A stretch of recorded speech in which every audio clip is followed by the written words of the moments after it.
America. A strong military, a booming stock market, and stunning landscapes. What America doesn't have. And action.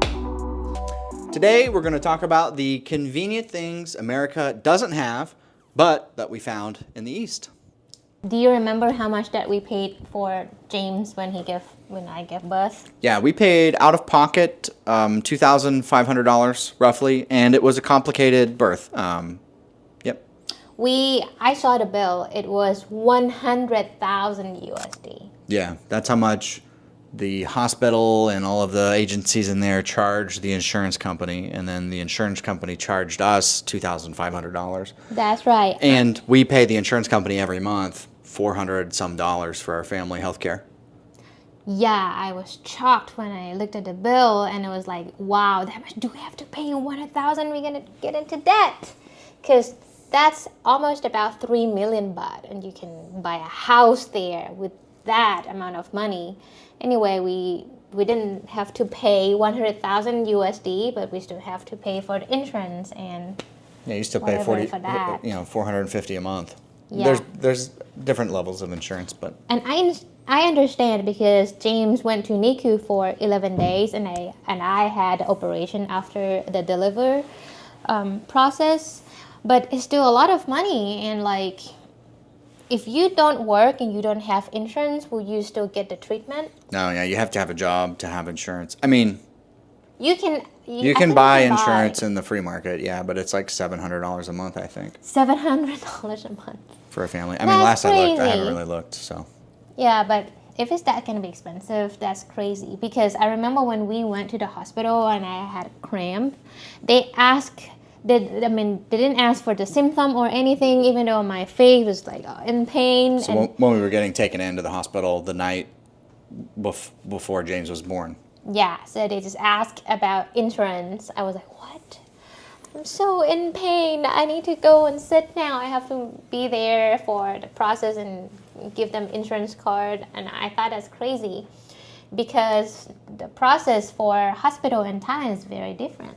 Yeah, people here, I mean, companies, organizations, hospitals, etc., are geared towards profit over people, I've found, in most every case. Everything's efficient for maximizing profits, not for maximizing people's satisfactions or the customers or however you classify them. Yeah. And that applies to hospitals in this case. And do you remember when we went to Phuket and you had a food poisoning? Yeah, I ate some snail stuff that was like local cuisine, and I wanted to try it. I didn't want to say no, and I did, and I got food poisoning for like 3 days, and I'm pretty stubborn, hard-headed American about like going to the ER or going to the urgent care or whatever, where like, oh, I'm just sick, I'll be fine, I can take care of it myself, super independent, I don't need anybody else sort of thing. And I waited 3 days to go until you finally convince me. Why are you scared of going to the hospital? I'm not scared. It's just a matter of cost. And like the decision in the US, I think, is, am I sick enough to die soon? Or can I wait a little longer to figure out if I'm going to die soon and need to go to the hospital? I feel like it's that case for me. Maybe it's just our family and how I was raised, but Yeah, so we have to convince him. We convinced him to go to the hospital the third day. So we went to the hospital in Phuket, and then the nurses came in. We just check his name. They didn't ask for the insurance or anything. They just asked for nationality and the symptom, and then we waited for about 20 minutes for the doctor, and we came in, and then I and the doctor talked about it. And usually when I had food poisoning in Thailand, I got 3 shots of the magic medicine, and then you become a new man. And he got that. yeah, I got that service too. Had nausea, cramps, some lingering pain from 3 days prior to the initialization of the food poisoning. And after the shot, and I got a prescription or whatever, an order for drugs, which the pharmacy is in the hospital, so it's like a one-stop shop. So after I got that, I was ready to eat. There's a 7-Eleven in the hospital, and I got a ham and cheese toastie that, within an hour of coming into the hospital and being able to eat again and keep it down. And that was one of the best toasties I've ever had. Just the smell of that toaster being heated up, the toasty being heated up was fantastic. $1. Yeah, $1 toasty. Right? And then the prescription medicine worked very well too. Yeah. We kept some, and it's very handy. Yeah. So basically, just you go and you check in. You see doctor. You go to the first floor for the medicine. You pay, and that's when they will ask for your insurance. If you have, and if you don't have to be scared of the price. We paid $50 for everything that we had from that hospital, and that's a private hospital, not like government hospital. If you go to the government hospital, it will be even cheaper. Yeah. So that's probably why I never be scared of going to the hospital until I came to the U.S. Yeah, next time I get sick, food poisoning or whatever in Thailand, that night I'm ready. Let's go. And I know you and your mom and family were like, come on, let's go to the hospital, come on. And I'm just like, no, I'm fine, I'll sleep it off. And I just... Next time I got a little cramp, yeah, let's go. Little baby cramp, sweet, let's go. I don't want to stop this eating train on all of this food that I'm trying. And another thing that I miss about a hospital in Thailand is the checkup stuff. Like, I don't annual know. checkup? Yeah, annual checkup. I'm not sure if you have to have insurance or your personal doctor. Like, you have personal doctor that you have to go and see. Yeah, the doctor every primary year. care physician. Yeah. I found it a little weird because I don't have to have that. I mean, in Thailand, if you want to have a checkup, you just walk into the hospital. You want dentist, you just go to the hospital. Anything there, OBGYN, blood drawing stuff, you don't have to drive. They're all within the same building. Yeah. Interesting. So it's a one-stop shop. Yeah, one-stop Still, service. even more. Yeah. Get your teeth clean, grab a toasty, Teeth, checkup. grab your pharmaceutical meds, Yeah, and go home. that's right. It's a shame that they don't have hospitals in the malls, because then it would be even more convenient. Oh, hospital in the mall, but they You have probably don't plenty- want that, because you don't want a bunch of sick people going into the mall. True. Usually in the malls, you can find dentist in the mall. You can find a cosmetic, in the mall. Yeah. So I don't know, like a plastic surgery. Some of them, like a lightweight one, you can find it in a mall. But one thing that I miss the most about the mall in Thailand is supermarket. Grocery stores. Yeah, supermarket. It's the same thing. I think it's the same thing. Thailand, you go to all type of the malls. You can get grocery store. Get groceries. That's kind of nice. Probably lures in shoppers to spend more money. But you can also do your shopping, eat a meal at the food court, and then go get groceries and then leave. Yeah, you can do everything there, and I think that's And get your teeth cleaned. Save your time too. Yeah, you get it. Actually, this is actually the normal thing that people there. In the weekend, you go there, you shop there, and then you find a lot of food there, food selections, variety of food, and then you probably need milk or bread.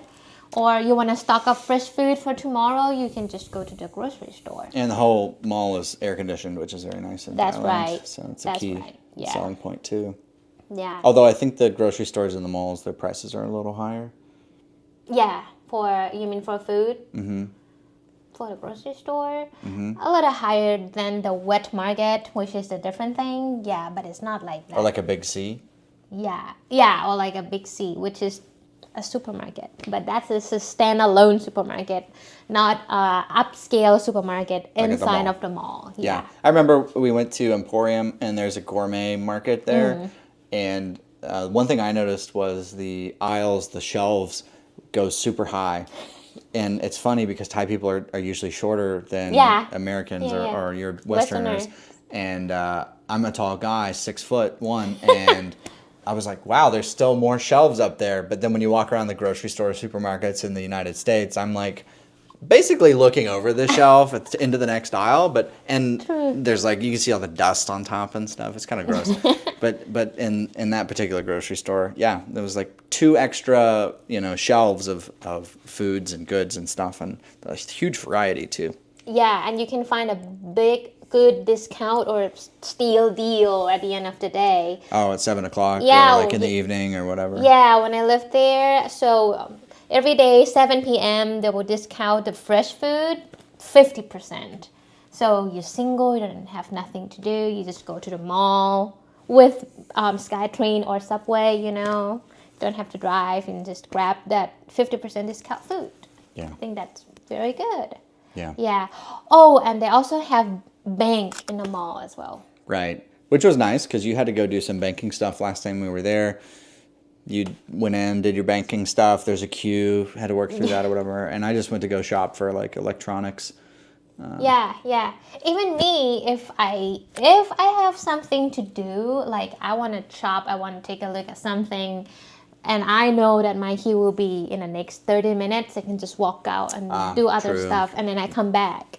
That's So nice. save time. You don't have to go to that one place to do particular thing and then Right. go to a different place to do other things. I think one reason why malls are more popular in Thailand are it's air conditioned and it's hot in Thailand. Mm-hmm. It's mostly walkable in the urban areas. You can take the BTS or the MRT to get close to the mall, and then you just walk in. Here in the U.S., I think that the mall capacity is limited a lot by parking. The parking lot's aggregate, like surface area, is actually bigger than the mall inside. So when you're like walking through this desert of cars, it's actually very depressing because that could be walkable space that, you know, humans could use to like move around, shop, get your teeth cleaned, or go to the grocery store. Well, because we talk about the mall, and you just said the parking lot, that's one thing that it's a little perch that I kind of miss. Having credit cards in Thailand, you have so many benefits that sometimes I don't see having it here. For example, free parking lot. Like it's already free because it's already free here and you don't have to wait for the parking lots. But in Thailand, You have to pay for parking lots here, though. oh, you do? Yeah, Oh, okay. I thought it's free. Anyway, depends on where you're at. if you have a certain I credit mean, nothing's card, free; it's subsidized. So you can get. They have like a privileged spot for certain type of the credit cards, and you get a free parking Amex spot. Black, which is not free because you know they're betting that you're going to miss a payment and pay interest on it, which then pays for the parking spot. So. I understand, but there's some of them that you got fee, like you don't have to pay a fee, annual fee for the credit cards, which actually I would say 90% of credit cards there, you don't have to pay the fee. And the minimum spend is quite low compared to here. You don't have to spend 6,000. You only spend maybe $200 per year. Then you don't have to pay fee. In Thailand, doesn't have the credit score. So in the US, you have credit score. So that's something that kind of limit, I don't know, spending. The participants Yeah. who can have a credit card. Yeah. Which yeah. then makes those parking spots or free donuts a little more limited, I guess. Another thing that you definitely don't have and you will miss it is... Me? Yes, you mean America? It's Line I don't want to Man. live here anymore. It's Line Man. So you probably haven't What? heard We have about it. DoorDash here. We have Uber Eats. Tell me, how is Line Man different? Line Man is different. So Line Man not just deliver food, they deliver stuff for you. For example, like me, like I read the book and I really want to read the second one. I don't like the ebook. I want a physical book, and I just order Line Man, and they just go to the mall and grab a new book for me, and they deliver to me. I think DoorDash and some of those companies have added some of that, but it's more like Walgreens and like toothpaste. Yeah, and yeah. It's not like anything. Yeah, for that one is like... And it's like $10 fee plus a tip and everything here. You pay a lot for delivery here in the U.S. because everything's spread out, and I understand that. Takes more to move it further. Yeah, but there is like a lot cheaper. It probably costs you $5 maybe. Yeah, but I think it's worth it. You know, if you really want something or you need something at that time, you cannot go. And well, this is kind of like a niche, but in Thailand, there's a lot of business that they sell through Instagram or social media. Like they don't sell with the big mall or institution. They just do C2C, so customer to customer transaction. So like bags, clothes, or whatever. And if you want it, you just tell Line Man, use the app, tell Line Man to go grab it. Yeah. So like they post on Instagram and they have a link to Line Man or something? No. You buy from the Instagram shop, and they will send that stuff with Line Man. Like a FedEx or UPS. Like a FedEx, But it's yeah. like the last mile. Yeah, but like instant. Like Yeah. you got it that day. I miss Line Man and our Grab for food delivery. I think that was super convenient when we were in Thailand. with a kid, just when you're in town, sometimes it can be difficult to go out to find food because, I don't know, they're moody or you're playing or I don't know, just so many variables when you have a child. But just being able to get delivered fresh fast food that is fresh and cheap, I mean, it was very nice. Super. And here you don't really have a lot of choices. Nope, it's the kids' menu, baby. It's French fries, chicken nuggets, cheeseburger, applesauce, yogurt, milk. I think I just listed the kids' menu for 1,000 restaurants here. Like that's it. Yeah, it's the default. Do we really care about our kids? I mean, okay, they throw in broccoli and some asparagus, and some restaurants kind of kick it up a little bit, but it doesn't show me that we really care about our kids here if that's the sort of menu that we're providing. Yeah. Most of it's available 24/7. Yes. Doesn't close definitely. at 8 o'clock like we experience in downtown Chicago. Like the restaurants, like things were closing. We try to find pizza at 8 or 9 p.m. and just super inconvenient. Delivery was cheaper there than where we're at in Columbus, but that's fair. I mean, it's more dense certainly, but you don't get that type of density anywhere except in Bangkok. With Lineman and all of those options and 24/7 service, truly 24/7 service. Like Taco Bell drive-through 24/7. All right, that sucks. Like, come on, nobody. I used to enjoy that, sure, when I was like 19. Now I eat Taco Bell and it just like wrecks me, dude. It's not good. Yeah, you have more concern about your food because you're getting older and because you experience something. Yeah, once you hit 30, different and new. Shit changes. Let me know how is it when you hit 40? Yeah, let us know. Or whatever age. Speaking of the food, just remind me of when we went to Japan. One thing that I wish that America has is the underground city, like that. Shinjuku that we sort of discovered in Ueno, accidentally. And Shinjuku. Yeah, I mean it's in little parts of Tokyo too, but. You can go underground, and it's like heated and well lit, and there's convenience stores and shops and everything underground. And the one in Shinjuku was like under a mall. Yeah, so like in a mall? The underground there because so we go to the train station, and train stations are underground. And underground in here, let's say New York, you only find a train underground, and that's it. Probably maybe like one store, like kiosk store, sell bananas and newspaper. But there, you go underground and there's like mall. Like there's mall upper ground and then mall underground. And there's also foods and I don't know. High quality ramen, coffee, shakes. And you can walk to the different side of town, like maybe 5 blocks underground. You know what I mean? And then pop out somewhere new. Yeah. And you're like, whoa, where am I? Yeah, and I think there's a beauty of underground. I wish we have that in Thailand too. I just don't think it makes sense here if there's no density. It comes back to the density thing. Like if there's no density, you're not going to have anybody underground, so it's not worth the capital cost to dig it up and build it out, and the businesses won't have enough customers because there's no density. It comes down to cars and density. Again. Yeah, and maybe become like a drug area or something. Man, with how they handle criminals here, probably, dude. Yeah. Another thing that kind of like which that we have, or maybe America has this, is the fast Wi-Fi. Oh, fast internet, man. Once I lock into Suvarnabhumi Airport and I get that AIS card, I run a speed test. It is night and day, dude. We're talking like 500 down, 500 up, super fast LTE or LTE, 5G, 4G, whatever. The cell service is excellent, and I can only imagine, I've watched videos on condos and things in Bangkok, and their like wired up fiber internet is excellent too. Again, I think this is another benefit to density because it's just less infrastructure for more people, and you're able to have higher throughput and less cost overall. Well, I don't know, because even outside of Bangkok, outskirts, like not rural area, but other provinces, they still have good internet. So. Oh, okay. I'm probably wrong there. Maybe it's not a factor of density. Here, we're in Columbus, and we pay $50 a month for, I think it's 400 down and 20 up or something like that. And man, with AIS on my cell plan in Thailand, I was getting 500 down, 500 up for like, I don't know, $15 or something like that.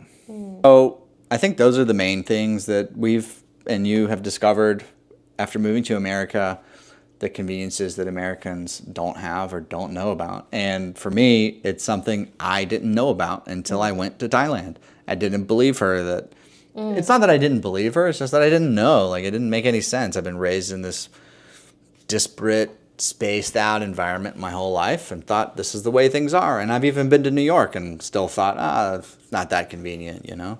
But until you experience it, man, it's wild afterwards. The reverse culture shock hits you hard. There's one thing that we forgot to talk about. What's that? The no tips. All right. That's a huge convenience. Yes. They actually pay people a living wage and don't subsidize it onto the customer. Like, it's built into the price of the product or service that you're buying. You don't have to pay extra by default. And, and the extra is just up to you, whatever you want to pay. But if you don't pay it, they're going to be hungry. Yep. So only in the US that we have a tips as a default. Yeah, it's required. I mean, people look at you nasty if you don't do it. Yeah. So, yeah. Don't forget to like and subscribe. Yep. Don't forget to like and subscribe. Thank you.